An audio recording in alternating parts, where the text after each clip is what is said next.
నమస్తే. నేను మీ కుప్ప పద్మిని. ఇన్నాళ్ళు మీ సపోర్ట్‌ని నాకందిస్తూ, మీ ప్రేమని నాకందిస్తున్న ప్రతి ఒక్కరికి కృతజ్ఞతలు. ఇప్పుడు చూడబోతున్న ఈ వీడియో కూడా ఖచ్చితంగా మీకు ఉపయోగపడుతుంది.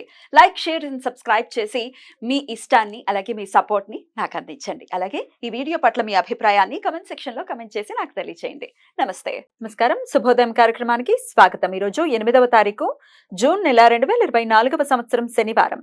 శ్రీ క్రోధినామ సంవత్సరం ఉత్తరాయణం గ్రీష్మ ఋతువు. ఈ రోజు జ్యేష్ఠమాస శుక్లపక్ష విధియ తిథి మధ్యాహ్నం 3:55 వరకు, తదుపరి తదియా తిథి. ఆరుద్ర నక్షత్రం రాత్రి 7:42 వరకు, తదుపరి పునర్వసు నక్షత్రం. గండ యోగం సాయంత్రం 6:27 వరకు, తదుపరి వృద్ధి యోగం. కౌలవ కరణం మధ్యాహ్నం 3:55 వరకు, తదుపరి తైతుల కరణం రాత్రి 3:44 వరకు ఉంటాయి.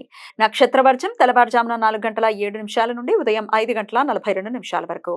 అమృతకాలం ఉదయం 9:42 నుండి 11:18 వరకు.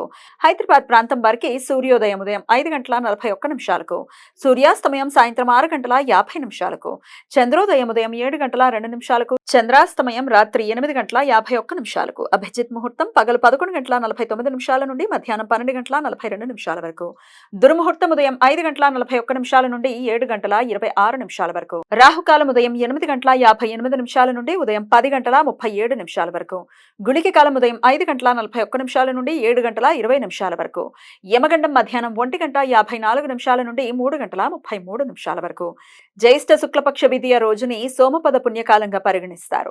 పితృదేవతలకు తర్పణాలు వదలటానికి, దాన ధర్మాలు చేయటానికి అనుకూలమైన రోజు. మరొక ముఖ్యమైన విషయం ఏంటి అంటే, కుటుంబంలో దీర్ఘకాలికంగా రక్త రుగ్మతులతో, తెల్ల రక్త కణాల సమస్యలతో, రక్త లేమితో, తలసేమియా సమస్యతో, ఇతర రక్త సంబంధిత సమస్యలతో, రక్త క్యాన్సర్తో బాధపడుతున్న సంతానం అంటే చిన్నపిల్లలు ఉన్నవారి తల్లిదండ్రులు ఈ సోమపద పుణ్యకాలం రోజు పితృదేవతలకు తర్పణాలు, శ్రాద్ధ కర్మలు ఆచరించి చిన్నమస్తికా దేవిని పూజించినట్లయితే వారి చిన్నారులకు త్వరగా స్వస్థత చేకూరుతుంది అని నమ్మకం.